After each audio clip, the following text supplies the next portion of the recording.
7 of the Weaverway podcast. We got Sebastian Villarreal, my co-host, and our special guest, Dylan Freeman. What up, y'all? How's it going? Welcome, man. Welcome. He's no stranger to Weavers. Been here quite a few times. He's going to be fighting at WXC 99, Seasons Beatings. It's pretty close to home. Yes, sir. And you got a good opponent. Yeah. I'm liking this matchup, you and Jacob. Yeah. Two big prospects in Michigan MMA, especially in the amateur circuit. Tell us, what do you think of Jacob as an opponent? Man, dude, I think he's a really tough opponent. Like, I'm excited for this fight, like, personally, because, like, I've made a vow to myself and my friends that I would take the toughest fights I could, you know what I mean? And I feel like this is one of them, and I'm excited to get in there and show everyone, you know, what I'm capable of, what I train for. I feel like I go in the gym every day, train with purpose and intention, and I feel like I'm going to come out on top in this one, so I'm very excited. Nice. So as far as your opponent, Jacob, what do you think his strong points are as a dude? fighter? I think he's actually a very, very well-rounded fighter. Like he's had good kickboxing fights, or he's had kickboxing fights. He's been in there and kickboxed a lot of guys, but he's got good grappling too, man. So he's from Michigan top team. You know, they do their work, man. They got all their stuff together. So I'm expecting a very well-rounded fighter. You know, I'm gonna get in there and just do what I do. I train hard, and I'm well-rounded myself, and I just believe that I'm gonna get in there and do what I do. You know. How do you expect it to go? I feel like, man, I think it's gonna be a dogfight. I think it's gonna be a dogfight, but I feel like I can catch him at some point. You know what I mean? You know, we train every day with precision, and you know, everything we do is timing based and everything. So it's like, dude, like, at some point I feel like I'm gonna find that shot, or I'm just gonna put that pace on him like I did last time, man. So either way, man, I'm ready to go. So let's take it back a few years. You've been training now how many years? I've been training around 4 years now. 4 years, yeah. Yeah, 4.5. Yeah. So that'd be like when you're about what, 15 years old? I started when I was 14. So 14? that would be about 4.5 years now. Yeah. I met you when you were probably 15 years old. And I remember back then you just had like that look in your eye that you wanted to do something serious in the sport. I would always tell you, like, you got it, just keep going, keep going. I'm very proud of you, first of all, that you stuck with it. Thank you, bro. It's not an easy game, that's for sure. You did any kickboxing fights or no? Yeah, I did. They're all unsanctioned. I did a couple at, they're all like smoker based. I actually did one at Top Team. Oh, no. Back to that. So you started 4.5 years ago. Why'd you want to get into fighting? Man, dude, I just think it gave me a platform to like really express myself, man. Cause like, you know, when I was younger, I got picked on a lot. I was a bigger, tubby kid, man, and I didn't really have any say in like as a person or nothing to nobody. And now fighting is giving me a platform to be able to express my true self and, you know, help other people out. And I really enjoy that, and I enjoy being able to, you know, express my beliefs and just show people that if you put in hard work, that anything's possible. And I'm continuing to do that, and I plan to continue to do that down the stretch. Yep, I see that. Did you like any other sports growing up, or was fighting always it? I started in football, man. I was a big football guy, bro, and I remember, dude, telling my coach, I'm like, you know what, I'm done with football. I'm gonna get into, because at the time I was boxing. He's like, you know, I'm gonna get into boxing. He's like, oh, all right, man. He's like, go ahead with that. And I left, and I haven't looked back since. So, but football was the main thing, bro. Hell yeah, for sure. How do you? So 4 years in fighting is not that long. What do you have to say to the people that say the experience on these fighters is too much? You can't make up 10 years of experience in 4 years when you're fighting other people. What do you have to say to that? Well, man, dude, I think it's really all about how much you train and the time you put in. You know what I mean? If you get in there and you come in with the mindset of, you know, I'm just gonna be steadily like getting better every day and 1% better each day. I'm gonna train hard, and I'm gonna go in there and get as much better as I can over the next however many months, bro. Then I feel like that's where you're gonna get, you know, the best results. Yep. You know, because if you go in there and you just train without purpose or intention, I feel like that's when you're gonna, you know, not get the results you're looking for. And I feel like over the past 4 years, I've been training with intention and purpose. And once I, you know, moved over to Murcielago MMA around 3 years ago, 2.5 years ago, that was when I really started picking up and realizing, you know, this is real. This stuff's real. This ain't like no pitter patter, tap dancing, you know what I mean? So what was that like? What was that like training at that gym for the first time? Bro, I was 15. I remember walking in there, bro. It was a bunch of killers, bro. I had there was Joaquin Buckley was in there, bro. Who else? Chaos was there. All those guys, bro. And I remember walking in there. I'm like, man, bro. I'm like, I should not be here, bro. Like all these guys are killers, bro. And you know, they welcomed me with open arms, and they're just a bunch of great dudes in there. Everyone there trains hard, has the same mindset, and it really propelled my career, I feel like. Murcielago has taken a lot of guys to high levels. Yeah. Joaquin himself. I think you're going to be one of the next guys up from that team. Yep.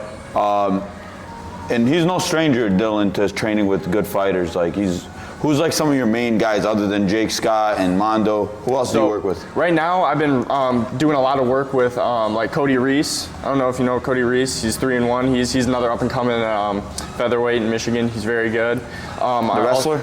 Yeah, wrestler. Yeah. Yep. Been doing a lot of work with him. One of my main guys, Andre Borisov, was one of my main guys. Oh yeah, Andre was with us too. Andre was the best, bro. Hell yeah, that's my boy. And yeah, dude, I do a lot of work with those featherweights in that room. I do with Mondo too as well. Mondo's one of my main guys I train with. So it's mostly those guys you mentioned already that I do most of my training with. But we're just a great group of guys, man, and we all have the same, you know, mentality of like we're gonna go in there and we're gonna fight, and whatever happens, and we're coming to win. So that's our mentality, and it's good to have that little group of guys. You know what I mean? Yeah. For whatever reason, honestly, like a lot of the Mercy guys have crossed paths with Weavers, and vice versa. Like when Andre moved away to go to school in Lansing, first thing I told him is to go train with Joaquin and Mondo and everyone. And same thing when Lance moved down over here. He moved to Canton. Mondo told him come up here. Lance, bro, that guy is a killer, man. Dude, me and him did a lot of training too when he was out there. I miss Lance. Me too, bro. We need you Lance, back. You need to come back, Lance, bro. We miss you, bro. Yeah, get back in the gym, Lance. Yeah, so that's also been something that I've enjoyed a lot, is like helping people. Like when it comes to MMA, the gym, when I started Weavers, I never opened Weavers with this intention of training MMA fighters. It's just I was an MMA fighter myself who happened to work at Title Boxing Club, and then when I wanted to open this place, my goal was to just help regular people. But it seems like over the last few years, there's been more fighters like yourself coming into Weavers, looking to do some parts of their camps in my gym, and that's something I've enjoyed. What's been your experience training here? What do you think? Man, dude, I love it here, dude. This is my second time here, bro, and I just really enjoy like the atmosphere, bro. Like we were just talking about the speakers, bro. Like gets you hyped, the music, bro. And we get a bunch of good guys in here to, you know, like around my size, just to move with and pick their brain, you know. And I really enjoy just being able to move around in that ring too, and get that look of, you know, if you get backed up in the corner, you better move. Yeah. So, I like that, man. No, you know what? I was talking to Cody Stamen when he was on our podcast. The biggest thing he said that will take Michigan MMA to the next level is when we can all get off of our high horse and start cross-training. Yes, bro. That's what I've been trying to do this camp too, man. Like, I feel like it's bigger. Like even Joaquin was telling me this. Like it's bigger than just Michigan, bro. If we want to be something bigger, we have to get outside of Michigan, and we have to make ourselves known in the world, not in just Michigan. Yeah, that's what I'm saying. That mentality of being the best guy in the state can only get you so far. Being the best guy in your hometown. If you have that limited mentality, you're never going to be successful, in my opinion, with this, because that's just a small thing. We've seen a lot of guys get to the UFC and just get booted immediately. Exactly, bro. Yeah. So with you, like I appreciate the fact that you're understanding like cross training is very important. Me and Joaquin have been very open about that. It's been cool with anyone coming in here training. Even me and Jesse Badger. It's open. But then you get some gyms that are a little bit weird about it. Yeah, exactly. They feel like they're like, you know, disrespecting or not disloyal. Even disloyal. They take it a step further. And in reality, it's really not, because like, you know, it gives you connections. First of all, you're getting good different looks, and you're, you know, training with great people, man. And you can even cut, like for example, when I came in here, bro, I would have had no idea how many great guys there are out there to train with. You know what I mean? If I stayed in my little section or little area all the time, like, you know, they're great guys to train with, but at the same time, we all need to get different looks. Yeah, you know absolutely. I mean? So, absolutely. And it's a blessing to have a great group of guys to train with. You know what I'm saying? So. Yeah, we have a great state, and I feel like if you don't utilize all the amazing minds, like there's guys in the state of Michigan who's amazing grapplers. You got amazing wrestlers. Bro. You got strikers like myself, like Joaquin. So you can learn a little bit from everybody. Yeah. But it's a big problem when you see guys, they only want to train with the same people every single day. Yeah. You get used to them, and then it's not even if they could be amazing, but if you're just used to seeing that, then you get into a fight and you fight a guy who's a little tricky, it becomes a problem. But what I saw from you when you fought George is you were able to figure him out. And you had to fight him a little bit different. You had to make some adjustments because I think that he won the first round. Yes, for sure. Yeah. No, I knew that too going into the second. I was like, all right, man, like, he was like, because at that point I was still getting comfortable in the cage. Yeah. And I was figuring out like my rhythm and stuff, like you know, getting hit and all that stuff. And I was like, all right, I'm just gonna go in here now and just slow it down a little bit, and I'm gonna just fight at my pace. And once I was able to do that, that's when I felt like I was able to, you know, like start, you know, building in the fight. Yeah. So get the momentum back. Yeah, get the momentum back. Exactly. So that was one of my favorite amateur fights I've seen in a while. No, that was a blast, fight looked man. like seasoned pros. In my dude, opinion. I was just rewatching that fight like a couple weeks ago, bro. Like that was my favorite fight so far.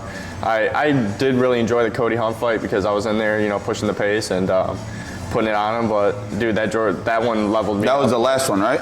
Yeah, Cody Hunt was my last one. The last one. Yeah. That one, your combinations looked real good in that one. Yep. You're putting him in up against the cage and landing good combos. That's something that I like seeing from you. That was a good one. Yeah, totally. That was one thing I was working on that camp.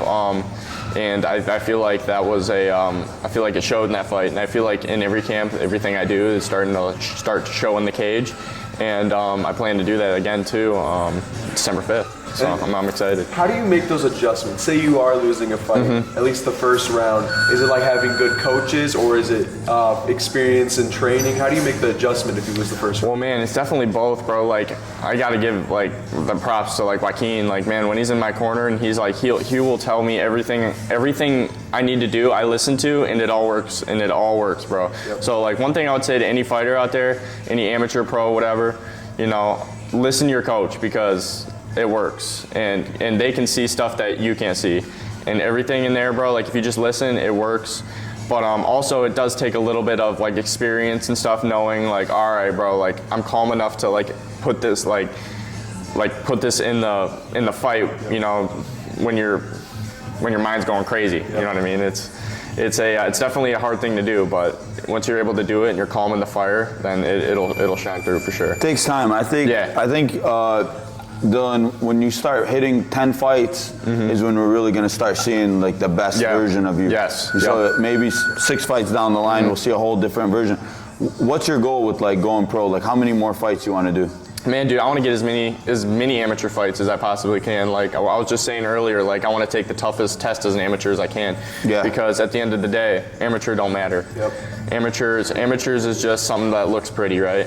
I'm trying to go in here and get as much knowledge as I possibly can and as much experience as I possibly can against the best guys in the state, or even out of the state if I get that opportunity, to just build my skill set and get in the fire and in the fight, man. And I'd like to go pro, like maybe like 3 or 4 more fights, like minimum. Maybe if I get a little bit more experience in those next 2 fights, like we'll see. We'll just see what happens. But yeah, man. Don't rush. Yeah, no rush. With it. Yeah. You're 19 years old. Yeah. I used to be, when I was like in your age, I used to think like I got to go fast, exactly, fast. Bro. Yeah. And then I was like, what am I doing? Yeah. Bro, there's no need, bro. There's no need. You can take your time, and especially with MMA, you see with MMA, champions aren't typically 20 years old, 22. Never. No. I think the youngest UFC champ is like 23. Yeah, like with John Jones. Yeah. And he came in, he beat a bunch of old guys in his division. It's a unique division. It's not like the lower weight classes. Exactly. I don't think we'll see a 23-year-old kid win at 45 a UFC belt. No, so we're going to have to take our time. Yeah. But I think some more, definitely some more fights. Like you said, difficult fights, and you're going to be smooth sailing. For sure, bro. And then that's how you can hit the ground running when you go pro. Man. That's the goal right there, man. You know, like what you're just saying about like getting to the UFC and stuff. That's my main goal.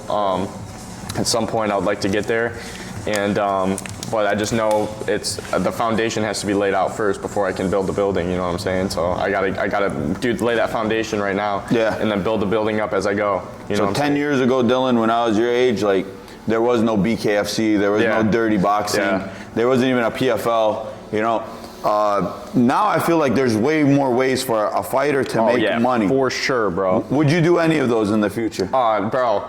My main goal, I got my sights set on the UFC, bro. That I got my sights set. It is the sickest one, by far. It is, bro, and it's the thing I've always wanted to do, bro, and I've seen it on like for a long time, bro, and that's the thing I planted in my mind and I visualize. So what do you think of these guys? Unfortunately, like even last weekend, that Dalgarian kid, he's a very big prospect. Oh yeah, bro. Yeah, Isaac Dalgarian. Yep. And he's throwing a fight, and the FBI's investigating him, trying to get more money. God knows if it's true or not. It's still alleged, but the UFC caught him. What do you think of stuff like that? Bro, I think that's crazy, bro. Like if you're in there, bro, and you're at that point where you need money so much, bro, just like get a job, bro. Get a job, bro. My thing is, bro, just get the thing that I'm worried about the most is guys like that ruining it. Bro, like, yes. Like dude, if this comes down and becomes a big thing where it's like they find hundreds of fights and hundreds of fighters have done it, because you never really know who's been involved in it. My thing is, what if it ruins the UFC for guys like you? No, yeah, totally, bro. Like, I think that's definitely a good thought to have, bro, especially, like, with the evolution of, like, social media and stuff coming up, bro. Like, people are going to find ways to, jinx the system, bro. So, it's definitely a concern to have, but, just keep grinding. Just keep grinding, bro. That's it, bro. UFC has been really bulletproof for the last 30 years. Yeah, totally. Like you can't poke a hole at them. You can't compete with them. Nothing, really, bro. No. You really can't do anything to them. Even with PFL getting all my cousins' money from the Arab world, they still can't do nothing with the UFC. The UFC still got like the stranglehold over combat sports. But there is so many ways now to make money. And now the thing that's different, like I remember when I was helping Cody Stamen a lot to get into the UFC when we were training together. Man, he was like 16-1 before he got into the UFC as a professional, with like 30 amateur fights. God knows, maybe 20 amateur fights, and like 16-1 pro. But now we're seeing guys so much younger, like eight fights, seven fights, six fights in the UFC. Yeah. What do? 6-0 Dylan Freeman. Fast forward 3 years from now, 6-0 Dylan Freeman. Get a call straight to the UFC. Do you go or do you wait a little bit longer? I really think it depends, like on the situation. Like what guys have I fought, right? What situations have I been in? Have I been in, bad situations? Have I been under those big lights? You know what I mean? I think that's the thing you got to really think about before you go to the UFC, because the UFC is a whole different thing, bro. Yeah. Like, I've been to a UFC show before, bro. And it's nothing like these local shows, man. Like it's nothing like that, bro. Like when you got 30,000 people screaming at you compared to like 1,000, bro, it's a whole different thing. Yeah. So I think if you do what you say you're gonna do, where you take the hardest fights, 6-0 or 7-0 Dylan is gonna wash out a lot of the undefeated younger fighters, because I feel like nowadays a lot of fighters cherry pick their fights, not taking the hardest fight. So people like Dylan, if he takes the hardest fights, he can wash these guys out. Yeah, exactly, really bro. can. Yes, that's the goal, bro. That's the goal too, because think about it, bro. Once you go pro, man, like it's really not like the amateurs, bro. Like it's 0-0 again. You know what I'm saying? You're going right back to 0-0, and you're resetting. So it's like, dude, I don't understand when people cherry pick amateur fights. You know what I mean? I get like if there's certain times like where like, all right, like I can't fight, I got this, going on, I got family stuff. It's the amateurs, bro. We're not making money. So it's like, but if it's like something that you're training for, and you'll pull like someone like pulls out during like a training camp, it's like, bro, just take the fight, bro. Yep. This is amateurs. This is where we go out and we bang and we get views and we build our name and get experience. Yeah. What do you think of fighting for Mike Pedinelli's WXC? Bro, I think it's great. I love it. I love WXC, man. He puts on a great show every time. Everything's super organized.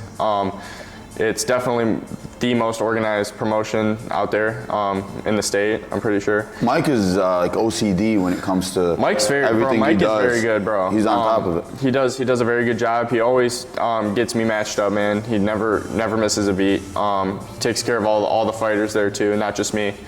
And it's great, man. He throws a great show, bro. And it's right down the road for me too. So it's, close to home, fighting close to home. I really been seeing a lot of our Michigan talent like go out and fight other places, but I've always been one, like I fought every single fight I've ever had has been at home, because if I'm gonna fight, the way I looked at it is I want my friends and family there, priority. Right, yeah. And I want to build my fan base here. I don't want to go someone else's hometown and build his fan base. That's how I've always viewed it, because if I'm gonna fight, I'm taking a risk. I want to sell the most amount of tickets possible. Exactly. I want to get the sponsors, right? People, when I used to fight, and if I used to even bring up out of state, they'll be like, we'll catch you on the next one. Yeah. You know, they don't want to sponsor you if you're out of town, you know. Exactly. It really does nothing for them. Yeah, exactly. So what do you think about fighting in Flint? I think it's great, man. I'm really excited. It's really close to home. I fought there twice already, and it's always a blast, man.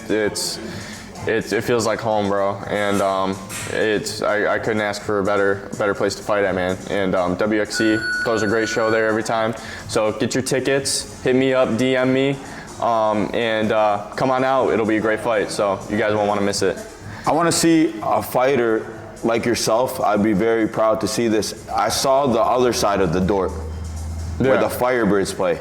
Yeah, that's the one. Bro, I was texting Mike. Mike needs to get that going, bro. I was texting Mike about it. Cool. I said, this is the dream. We want to sell this side out. That is the dream, bro. That is a nice one. I think we can do it, bro. I think that if we get enough people behind it and we get enough fighters out there selling tickets and getting out there and promoting themselves instead of just sitting back and waiting for people to come to them. I'm gonna push it too. I want to see that, because I think I think Michigan MMA deserves a show like that. They need a big show, bro. That's a step in the right direction where we can start really getting some eyeballs. Yes, bro. I want to be able to do that in a few months. Coming on with WXC, like I want to do big things if I'm gonna stay with WXC. Exactly, bro. Yeah. Like again, we were just talking about, like, it's bigger than just Michigan. You know what I mean? Like we gotta get our eyes on the state, not just in the state. Yep. You know Absolutely. What I mean? So because I've been a big advocate. I've been pushing Michigan's fight scene. I think, bro, I've been to a lot of states. I've been to fights in North Carolina, South Carolina, Florida, you name it, California. Michigan rivals it. We have just about as many gyms, good training camps as anywhere in the world. And I think the amount of talent we have with wrestling, grappling, striking, challenges even Dagestan. I will put that on everything. Bro. We have enough talent out of Michigan that can rival that in a few years. Dude, we even had a UFC champ, Jamal Hill, fight out of Michigan. You know, there's going to be more guys like that. You know, exactly. So I want to see big shows from Michigan. Yes. So WXC, I think, is going to take a step in the right direction, especially with guys like you fighting on the show. Who is someone that you'd say is like a dream fight for you? You are in the UFC, you can fight anyone in the world. Bro, that's a great question. So, so if I was like in the UFC right now, you could fight anyone. It doesn't even have to be a fighter. It doesn't even have to be a fighter, bro? There's someone you want to make the biggest fight possible. Bro, let me think, dude. Who would be? I'm just trying to think, like, what would be the? Or WXC. If I can make it happen, I'll put him in WXC. We'll fight him here. Let me think, bro. Dead or alive? Dead or alive? Bro. Bro, I think, man, dude. Probably. I think the coolest fight would be like Max Holloway or something. Like, bro, just someone like with another high pace, bro. I know I'm nowhere near that level right now, bro. I would get pieced up, but bro, like, that would be that, like, just having that high pace fight would be dope. That would be at some point I'll be there. Be honest. At some point, yeah. If Max Holloway points down to the center of the ring last 10 seconds, are you banging with him? Bro, you know what I'm doing, bro? I'm running, bro. No, he's hitting with the bomb. I'm slipping and ripping, bro. Yeah. he does enough boxing, you'll be able to piece him up. Oh yeah, bro. Yeah, Give him the for Topuria. sure, bro. Oh yeah, Topuria, bro. I'm going Max, down, my ripping the favorite body fighter, by the way. over the top, bro. It's I almost over, cried bro. when Max got knocked out by Oh, bro. Topuria. That shit was sad, bro. That was so sad. I'm only say that too because he's one of my favorite fighters. So. I'm one of the most biased people ever, bro. I'll tell you Canelo won. I'll tell you Max beat Volk every fight.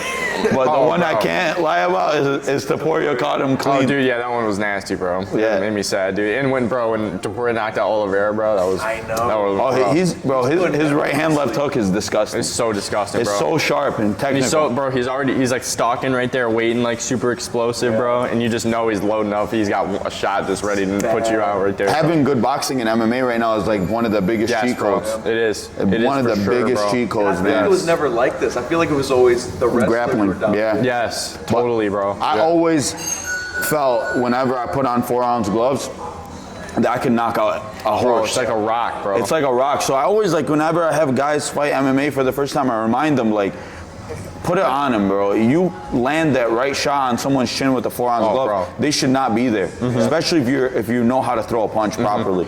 You know, a lot of fighters, unfortunately, in MMA don't. Like, they're just winging stuff. They're throwing, even in the highest level, sometimes they're just wild and throwing shots that are inaccurate. But what you see with like guys like Topuria, he's putting it right where it needs to be and just putting the steam on it. Yeah. 4-ounce gloves, I think knockout should be coming. Yes, bro. Yeah, just send it home. Send it right to the chin, bro. Exactly, That's bro. all you need, bro. You don't even need it. You don't need to take a detour or nothing. Just put it right there. Can we expect a knockout from Dylan Freeman? Bro, yes, dude. That's the goal. That's the goal. I'm going out there to for a finish, bro. But I'm ready for either way. I'm ready for war. I'm ready for a finish. I'm ready either way, man. I'm ready to go, bro. I'm excited. Jacob, he's durable. Yes, bro. That's his one of totally. his most biggest strengths, I would say, about him. I saw his jump snap kick was a nice knockout he had in WXC. Oh, bro, yeah, no, I saw that too, yeah. But Dylan Freeman, you also bring a level of technical skills that can rival anybody. I think you're going to be up. You know, when you fought your fight against George, kind of reminded me of a young Rory McDonald. Yes, bro. I was literally just about to say that. That was about to be my first thing. I was about to say I want to fight, but he's not in my weight class. But, But dude, Rory McDonald though, like he is one of my favorite fighters to watch, bro. Cause like he's a warrior, bro. He goes in there, fights, and he's insanely super technical, super tough, bro. Super technical. And it's a pleasure to watch you fight, man. I'm very excited for WXC 99. One of the most important people that I think for that card, a sleeper fight, is going to be your fight. Yes. Today I found out something about you I didn't know though. Mike Pedinelli was your first coach. Is that true? What? Dude, bro, Mike Pedinelli. So my first coach was Jason Warner at Maverick MMA. Okay. But Mike Pedinelli came in and he was teaching Muay Thai, bro. He did a Muay Thai class on like Tuesday nights, bro. And it was either Tuesday or Thursday nights, bro. And he came in and he was holding mitts for me. I was whipping kicks, bro. He was doing like gut checks and stuff on me, and I was like, oh man, no way, this guy knows Muay Thai. So that's funny, so, you know. No, it was funny, man. No, he definitely, and that's where I met him. And I told him one day I'd be fighting for his promotion and I'd be his champion. And there's even a text, I'll send it to you. Hell yeah. Or a comment. We said I'm gonna be your champion at 18. And, that's crazy. You made it happen, right? Yeah, I made it happen, bro. That's young, man. Young to be a champ. So, that's amazing. Yeah, dude, it's great to have a connection like that, and he's a great dude, great promoter. So. Hell yeah. WXC 100. Do you want? Bro, totally, bro. We'll see what happens in this fight. See what happens in this fight. I'm not looking past though. Never look past. Never look past. Not looking past. I'm excited, bro. I think you got it. Me too, bro. It's gonna be a fun one. I don't want to be biased. Oh no, I know, totally, bro. Hey, you're good. It's an exciting matchup. Yes, bro. Striking matchup, and I think people need to come out and see this fight. It's gonna be big. big. Get your tickets now, bro. I'm telling you, this is not gonna be one you want to miss. This is gonna be a good one. Just hit me up, DM me. You can even text Munib if you need to, and you can get you in contact with me, and I'll be delivering tickets. So just let me know. Hell yeah. It's been a pleasure, bro. Let's do it, bro. Hey, pleasure. Let's go, man. Let's go. That was good. That's sir.